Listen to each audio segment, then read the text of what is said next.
Hey guys, so ngayon magkakabit tayo ng spoiler. So, spoiler na kakabitan natin, ito.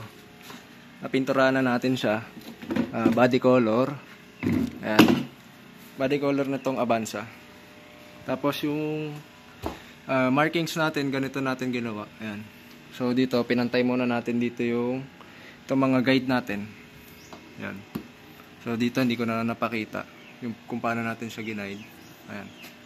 Tapos, ayan, sakto naman na yung ano natin dito. Yung guide, bubutasan na lang natin. Tapos mamaya pakita ko sa inyo. Lalagyan din natin siya ng sealant.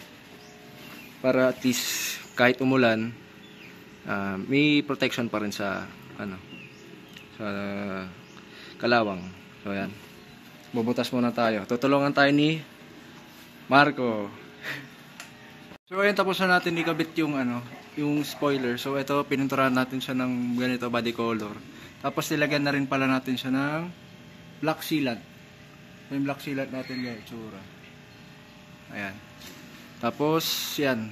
Kumaga may third brake light na rin siya. Naka-install na rin siya dito. So, sabay siya sa brake light. Ayan. Okay. So, yun lang. Sa mga interested pala, gusto magpakabit ng mga ganitong klaseng spoiler. Message nyo lang po kami sa Facebook page namin, Enteng Butingting Garage.